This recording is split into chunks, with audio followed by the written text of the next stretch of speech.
quick revision for our literature reader. This is exactly what I needed for Class 9. Hey everyone, so today we're going to do something a little different. We are going to dive into something you've probably completely forgotten about. A regular, old, 9th grade English textbook from India. I know, it sounds pretty ordinary. But if you actually look closely, there is an incredibly powerful philosophy kinda hidden right inside its pages. So, let me just ask you, what do you think a textbook is actually for? Is it just a collection of stuff you have to memorize to pass a test? Is its only real purpose just to get you into the next grade? Well, this book argues that the answer to that is a big, resounding no. You don't even have to dig for it. Right there in the foreword, the authors just lay out their mission. The goal isn't just about learning English grammar or whatever. It's about, and I'm quoting here, inculcating the life skills necessary for facing the challenges of the present as well as the future. You see, this isn't just a book for reading. It's designed to be a book for living. And that changes everything. So the big question is, how does it actually do that?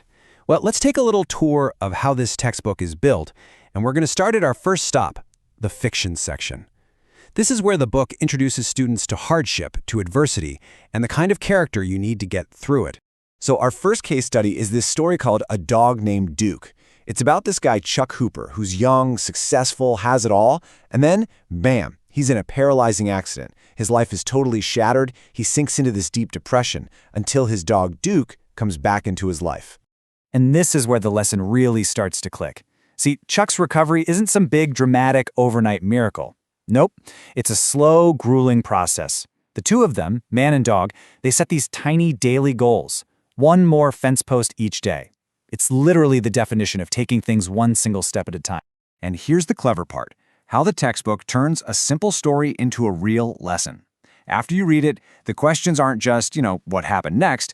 Instead, they make the students connect the plot to a much bigger idea, like small wins help achieve big goals.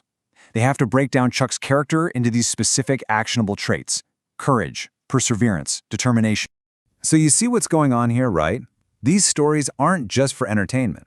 They're basically simulators for adversity. It's this brilliant educational idea.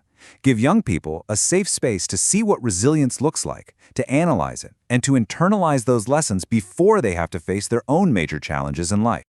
Okay, let's move on to the next part of the book, the poetry section, and see how it builds on this idea. So if fiction is all about facing challenges from the outside world, poetry is used here to explore the challenges on the inside, our thoughts, our feelings, and crucially, our choices. And what better way to dig into the whole theme of choice than with this absolute classic, Robert Frost's The Road Not Taken.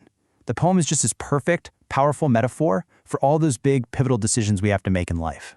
Come on, we all know these lines, right? We've heard them a million times, but they're the perfect launchpad for a conversation not just about which road you take, but about the very act of choosing and how those choices end up defining who we are. But again, just like with the fiction, the textbook doesn't stop at just analyzing the poem. It actually tells students how to engage with it. It defines a personal response and basically gives them permission to connect with the poem on their own terms without being afraid that they're going to be wrong. The goal here is actually really profound. It's not just about analyzing the poem, it's about using the poem to analyze yourself. The literature becomes a kind of mirror, asking students to think about their own choices, the ones they've made, and the ones they have yet to make. Okay, final stop on our tour, the drama section. This is where all that internal understanding that we've been building up with fiction and poetry gets translated into external action, into real-world communication. And the book gets incredibly practical at this point. It's not abstract at all. It breaks down performance into these tangible skills: how you use your voice, how you use your body, how you use the tools of presentation. It's all about building what the book calls communicative competence. So this is really the final piece of the whole puzzle. Drama becomes a safe place to rehearse for the real world. It's a lab where you can practice speaking clearly, moving with confidence, and getting your ideas across effectively. Okay, so we've seen all the parts, right? Resilience from the fiction, self-reflection from the poetry, and communication skills from the drama. Now, when we put them all together, we start to see the textbook's true hidden curriculum. And this, right here, this is the heart of it all. The textbook is teaching a fundamental shift in how we read.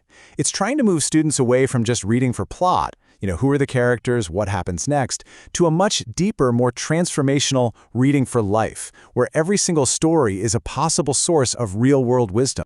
The best way to think about the whole textbook is like it's an integrated system, maybe a gymnasium for life skills. The fiction section gives you the heavy weights, the world's problems and challenges. The poetry section strengthens your inner core, your emotional intelligence. And then the drama section teaches you how to actually move through the world with all that newfound strength. It all works together. Looking at this whole thing leaves us with one last and, I think, very personal question. It's really easy to just dismiss the books we were forced to read in school.